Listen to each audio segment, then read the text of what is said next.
Hey everyone! For those of you who don't know me, my name is Carlye and I've started a YouTube channel talking about all things mental health. I'm very excited to have a special guest on my channel. This is my sister. I'll let her introduce herself. My name is Cameron. So she is going to be sharing her story about living with depression.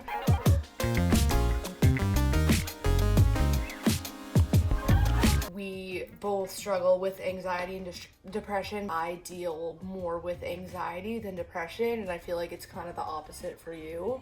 I think it's definitely the opposite.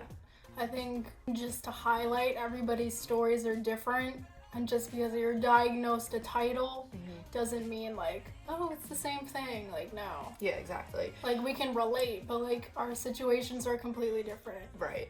And we're actually going to be doing a sister Q&A in our next video, just answering some questions back and forth, just so you guys can see that how different our disorders are along with everybody else who has a mental illness. So you can kind of see that mental illness, it's a completely gray area. It's not black and white. And I think that that's important for a lot of people to realize that, you know, it's different from having a physical illness or a type of sickness where it has a name and you know exactly what's wrong. Although it has a name, everybody deals with it differently, and I think that's what we're trying to stress with making this video, and that's what I'm trying to stress with this channel. Disclaimer, we might be like smiling or laughing back and forth, but I mean, it's not a laughing matter, but like, No. It's okay to like... Right, that is kind of how we deal with it.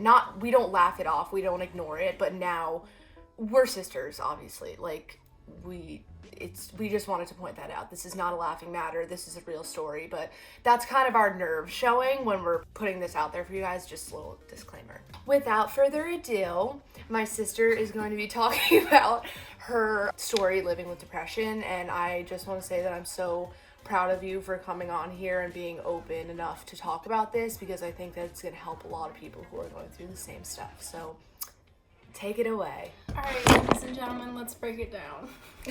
And I have my phone as kind of like a timeline because I don't remember all this. So I think the first time around started summer 2015. I literally just felt these undescribable feelings of like sadness and aloneness. Is that a word? Loneliness? Loneliness. And I just I couldn't really talk about it. Like, I didn't even know what to say. So I kind of had the feeling something was going on, but like we kind of just, you know, high schoolers, happens.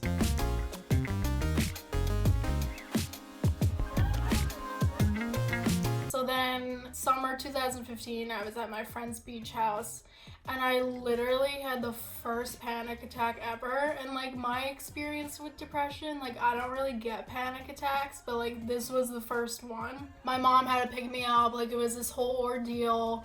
I cried for 3 hours home, just like with this feeling of like, what is wrong with me? Literally, what is wrong with me? So I went to the doctor and she suggested medication, but I was kind of like, how old was I? I was like 15 or 16, and I was like, you know what?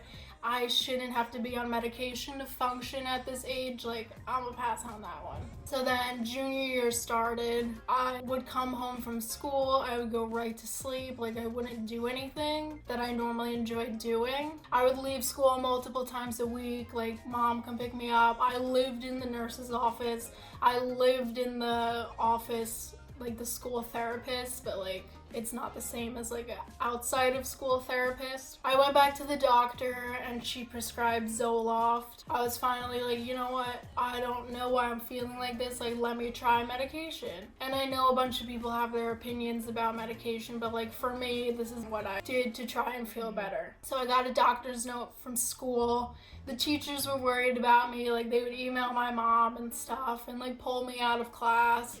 And I'm like, look, like, I know something's wrong, like, I'm trying to work on it. As all of this was happening, I was going through a breakup and I was slowly losing two, like, important relationships in my life. And also, just, like, I had to deal with all the pressures of, like, junior year, like, the ACT, SAT, just all the college preparatory stuff. Right, so, like, as you were dealing with your personal stuff, There was just so much. It was so much going on. By the end of junior year, I had more of a hold on things. I was single. I was finally making relationships with people who actually gave a crap about me and my feelings. Summer 2016 was better. It was just better. Like, You kind of knew that... I knew there was a situation going Right. on, and, like, I was aware that, like, okay, like... That you were depressed. I'm depressed, Right. but, like, we're not gonna... Although you wanted to just stop your life and sit in your room all the time. I'm not gonna be a little just sit inside. That summer was okay, and then senior year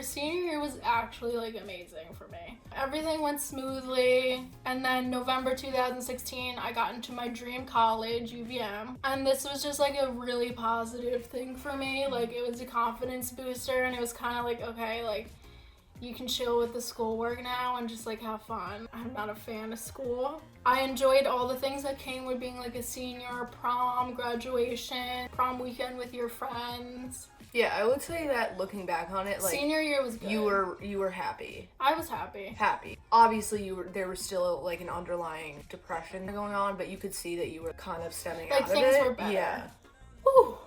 So, summer 2017 was short. I went to Thailand alone with, like, 20 people I didn't know, which was a huge step for me. And then in August, I moved to Vermont to start school, and two of my close friends were also going with me, so this was kind of like a comfort for me, being 5 hours away from home. The start of it went smoothly. Like, I loved it. I would go back in a heartbeat if I could change how things went.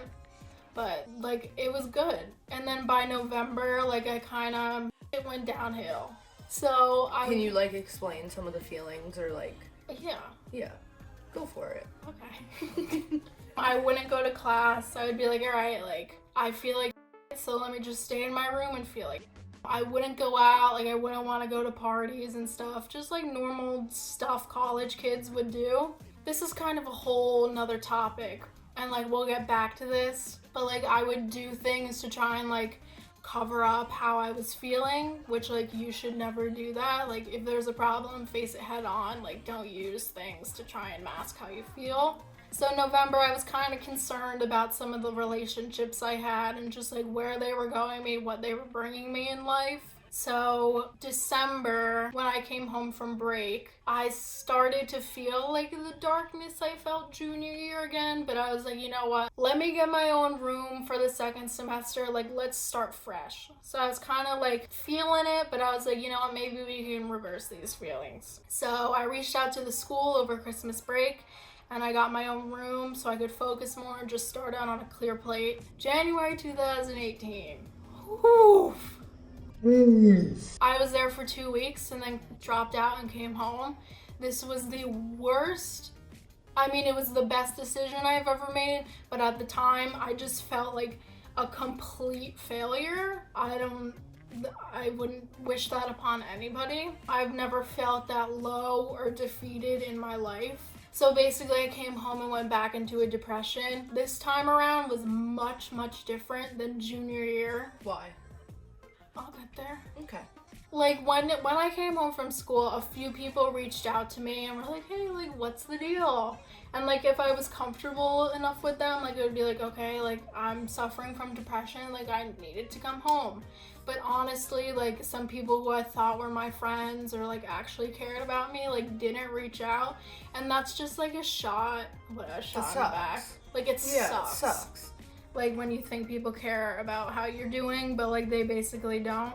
One thing that, like, kept me, like, going was that I had 3 of my best friends home. Like, they work in New Jersey. So it was just, like, it's nice to, like, be able to go out on the weekend and, like, hang out with my 3 best friends. Like, get my mind off of things. Felt like a comfort being home. Because you like, knew that you had They knew the situation. Right. So it was just, like, nice being able to, like, get away from, like, laying in my bed all day. And people that didn't really understand the situation. Like, I don't care. It doesn't matter if they understand it or not, just that they're aware. Right. So basically, I think having like a mental illness and having something shitty happen in your life, it shows you who cares and who doesn't care. And that's why, like, I'm a very guarded person with the relationships I have. I think I put my all into my friendships or relationships, whatever it is. Mm-hmm. But, like, sometimes you don't get what you give, and that sucks, but you just gotta move on from it. So, July 2018, we moved into my aunt and uncle's house because we were in the process of moving from our hometown to down the shore. But, like, it's a whole story. So we were at our uncle's house from July, and then I was there until November because you and my cousin went back to school in August. I had people July and August, but then you guys left, and it was like, oh, I'm alone again. This was hard. I had to share a room with her, which is, like, fine, but when you're depressed, you don't really want to put your feelings on other people. Like, I didn't want my aunt and uncle and cousin to feel like it was them, which, like, I would hate for them to think it's them because it wasn't. They knew the situation. Yeah. Mm-hmm.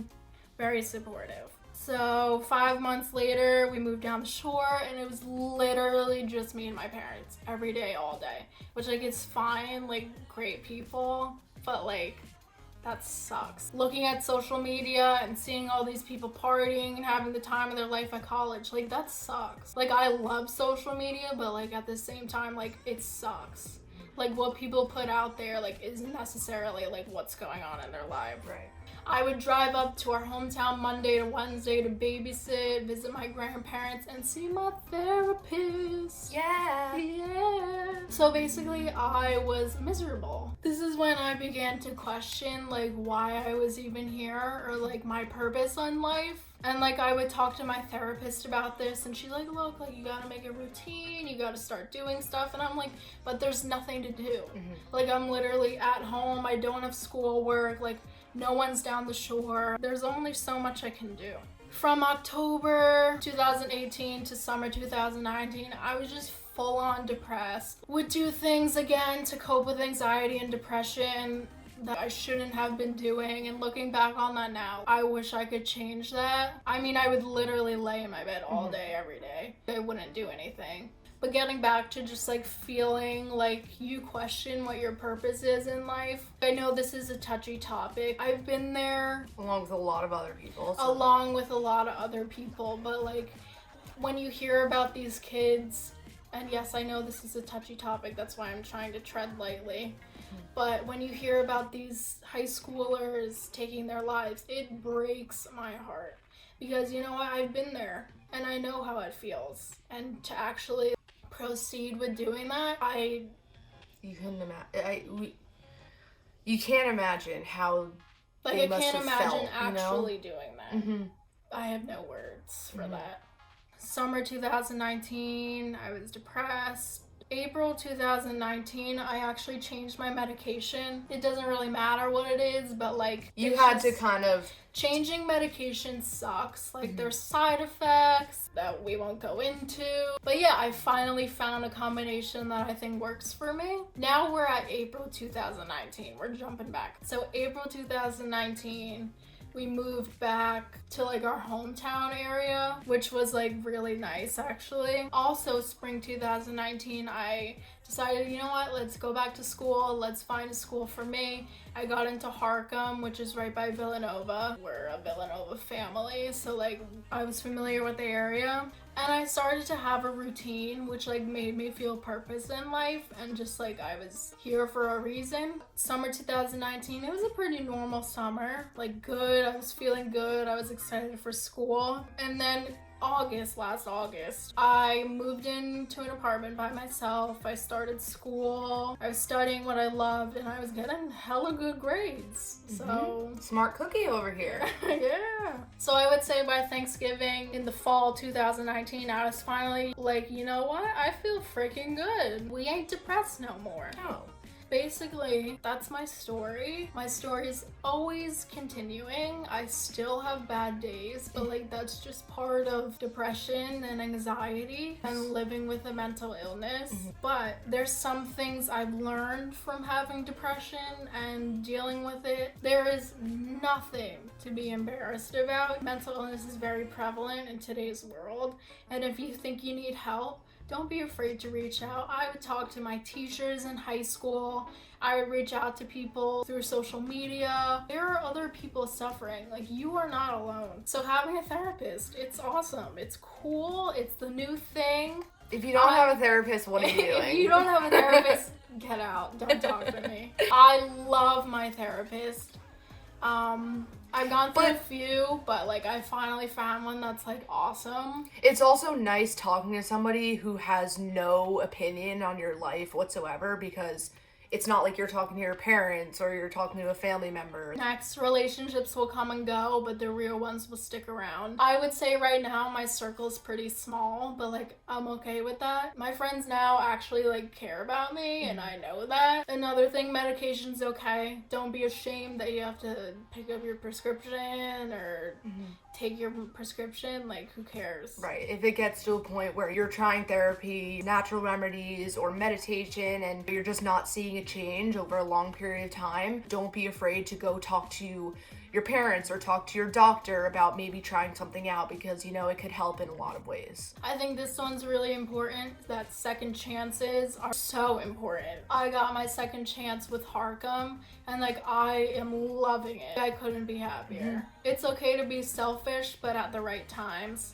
Don't use it as an excuse, but like if you're really feeling like crap and like you can't do something, like that's when you can be selfish and be like, look, like I'm having a day, like I can't come. And if you're talking to people who are, you know, your friends or somebody that's supposed to be just a be support honest. system, like they will be supportive and help you with whatever you're going through and won't judge you for, you know, not showing up to something. And the last thing, this is obviously so important, but life is precious. Looking back at my experience, now my mom and dad will tell me like, look, like we were worried about you possibly doing something that would change all of our lives, and hearing that just makes me feel so sad. While all this was happening and kind of when she was in her serious depressive state, I was unfortunately at school this entire time, so I wasn't home while she was going through this move with my family. I wasn't home when she originally left Vermont, so I was just... You were not home for a lot of it, and I'm almost thankful you weren't. Why? Because you didn't want me to see it? Yeah, I mean... But, I mean, as your older sister, obviously, like, I wish that I could have been there, because you were. I wish I could have been there physically to be a body and obviously support you and what's going on, but I was at school, obviously, so I couldn't. So I just really heard from my parents, like, talking to them on the phone what was going on, and I really didn't know the extent to how she was feeling and what she was doing every day. But when I graduated from school, obviously I've seen her in her depressed states, and like now I kind of have an understanding of when what we say she's bad, that means that she's like having... Like when my parents talk about it now, they're like, oh, like when you were sick. And like hearing that, like, yes, like I was sick, but it's just a reminder that it's real. It's an illness. Yeah. And I think some people forget that. This is so stupid, but like if you have the flu, like you can take medication and cure the flu. When you have depression, you can take medication, but it doesn't cure it, unfortunately. There is no cure. Sometimes it makes it worse. Right, exactly. Back to what I was saying, I was only hearing waves of things that were going on with my family, and like then when you're home and you actually are in the same household as someone who's going through it, it was scary at times. Like she would lock her door or close her door and not come out. Also, it's hard, I would say, that I don't like making my problems other people's problems. That's why, like, I'm very guarded. Like, you asked me to do this, and I said, you know what? When it comes to mental health, like, I want people to know they're not alone. And I just want to say, like, I'm so thankful that you came on and did this. Like, I honestly didn't expect you to say yes, just because I would say that we're pretty different in the sense that, like, I'm open about, like, whatever, and I don't care, but there are people who don't feel comfortable opening up about everything. Obviously it's personal and there's stuff that you shouldn't have to share with the world, and that's okay, but like I just want to say I'm so happy that you did this, because I think that when people watch this, especially people that know you, will get a better understanding, and hopefully will be there for someone else that's going through the same things. I mean, and I think it's important that like everybody has their own story, and obviously I'm not gonna come out here and say every little thing I did or took or experienced, but like that comes with like personal privacy. People can be willing to share, but they're not gonna share everything. And I think it's important that when people share their stories, it's not to make their story seem more serious, or it should be taken more seriously. That is so important. Yeah. It's not to say that my situation is Like, better than yours. Oh, I'm more depressed than you are. I've experienced that so much, and I just shut it down. Yeah, it's not cool to be depressed. Like, yeah, and for someone that actually has been through depression or a serious anxiety disorder knows that. We've been clinically diagnosed by doctors. We would never wish this upon anyone, and I'm sure those people feel the same way. Just remember that it's so much more serious than making a joke out of it. Until you've experienced it yourself, you really don't know. Be mindful of, you know, what people experienced, and I think that will help people get through these mental illnesses in the future. So is there anything else that you would like to add? Feel free to reach out to me if you're going through something. I don't really know what my Instagram username is at the moment, but you can find it through hers. Yeah, let's talk. Let's talk about it. Like we said, we're going to be doing a sister Q&A. We're going to kind of compare and just bring back that message that no two illnesses are the same. So we're going to be leaving a question sticker on our Instagram stories. You're going to do it. I just told you that you're going to do it. And you guys can feel free to ask us any questions at all. Like, don't be afraid to ask something. We're going to weed through the questions, but it's another chance for you to get to know us and get to know that, you know, mental illness is such a gray area, and we just want to educate. Not that we are psychologists or teachers or anything, but we just want to experience. We just want to be those people that have real experience that can hopefully shed some light on this topic. So, thank you for sharing your story. I'm so proud of you. We will see you in our next sister video.